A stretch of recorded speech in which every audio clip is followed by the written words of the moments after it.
Joining me now is Oklahoma Senator, member of the Senate Homeland Security, Finance, Intelligence, and Ethics Committees.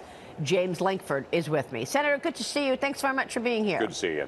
Good to see you again. Let's say, hypothetically, this passes in the House tomorrow. What happens in the Senate?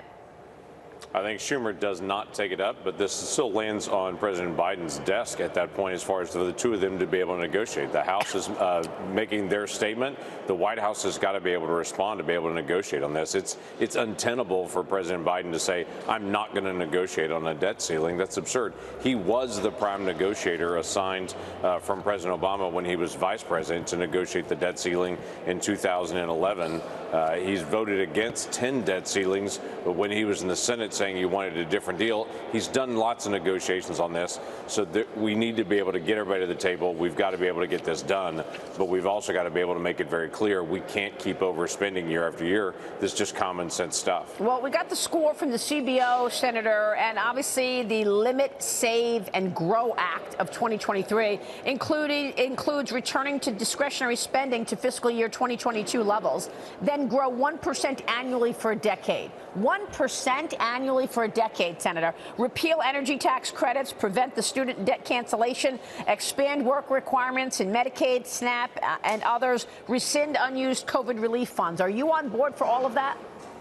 Yeah, so right now, this is going to be the House and the White House actually negotiating this. On the Senate side of it, we're saying the two of them, we've got to be able to work it out, but we do have to find practical ways to be able to reduce spending. The amount of tax revenue coming in right now is the highest it's ever been in the history of the country. If we had the tax revenue we have right now and we were spending the same as we were 4 years ago prior to COVID, then we would be in balance right now. So these numbers have got to be able to line up at some point. What the House is trying to do is to say, okay, here's an opening salvo. Let's start the negotiation and let's try to be able to work to see what we can do to try to get us back towards more fiscal sanity. Well, the Republicans are also investigating what appears to be corruption in plain sight. I want to get your take on this new Health and Human Services whistleblower, preparing to tell lawmakers that the United States has become the, quote, middleman in a multi-billion-dollar migrant child trafficking operation at the border.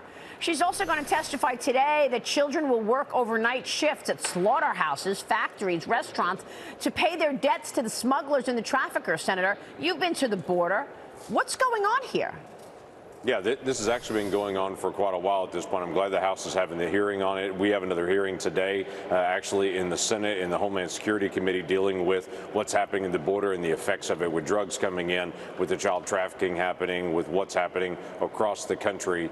So we're dealing with this both the House and the Senate side. But right now, HHS, when they get these unaccompanied children, they're delivering them to a sponsor. Most of those sponsors are not legally present in the country, and those kids are having to pay off their fee to the smugglers that brought them across the border by working things off in all these different places. They're literally working for the cartels here in the United States, and the United States is actually delivering them to that last spot. So this has been an issue for a while. We've continued to be able to expose it. We've had hearings on it in the Senate, and the House, I'm glad, is continuing to be able to focus on this as well. This is something HHS is just looking the other way. I mean, the administration looking the other way. In general, Senator, what is going on with this wide open border? Do your Democrat colleagues not understand the national security threats here? So what I've said to my Democrat colleagues are, you are becoming the party of illegal operations. That's what you are. You're promoting illegal activity into our country, whether it's crime that's happening in our cities and communities, whether it's illegal immigration coming across the border. We don't mind being the party of law and order because most Americans are for law and order. They just want the basic rules to be applied equally all over the country and to be fair and to be safe on this.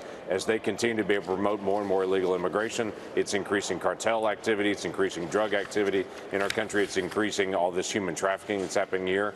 So this is fully on the backs of what the Democrats are pushing right now. Yeah. All right, let me switch gears and to ask you about President Biden's reelection. He announced he is going to run for reelection. The White House is facing questions on negative polling surrounding the president's age and his capability. Watch this. When it comes to age, it's the same thing that we heard in 2020, right? We heard that over and over in 2020. And if you look at what the president has done this past 2 years, he's been able to deliver and get things done. He's been able to deliver and get things done. Senator, you agree? No, I do not agree, and nor do the vast majority of the American people. About 72% of the American people now believe the country's on the wrong track. I'm one of those folks that thinks the country's on the wrong track on this. And for the American people to look at this White House and to say, yes, we need 4 more years of that, I think most people are shaking their heads and saying there's got to be somebody else in the mix on this. Because there's a lot of concerns here about how he's governing and who's governing. One of the most common questions I get in Oklahoma is who's actually running the White House, because they don't believe President Biden is. Yeah, I've got 4 op-eds from the Journal from just today. Biden's early announcement is not a sign of confidence. Joe Biden's reelection campaign plays dice with the United States. Biden is transformational and not in a good way. Biden's 4 more years sounds like a prison term. This is all in the last 24 hours from the Wall Street Journal. Who is running the country right now? Yeah, we don't know on this because it seems to be aimless, whether it's our foreign policy or economic policy, what's happening at the border, all these areas, everyone's looking for direction. When I meet with different leaders across the world, they'll ask me, where is American foreign policy now? We don't know where America stands on these different issues. It's because the White House is just drifting, and so the nation drifts with that as well. So it is very important we have a clear vision to be able to know where are we going, what are we trying to accomplish, and let's go do it rather than just be adrift. Senator, have you decided who you will support in 2024 for the GOP candidate? I have not yet. I'm waiting until we get all of our candidates out there to be able to engage on this. So I held off for quite a while in 2016 as well, and so I'll continue to be able to watch for who else is going to be out there. All right, it is Senator. important, though, that we have a clear conservative message and have an alternative to what's happening right now with this Biden White House. Well, that message could not be more important right now. It's great to talk with you, sir. Thank you. You too. Good to see you again. Senator James Lankford.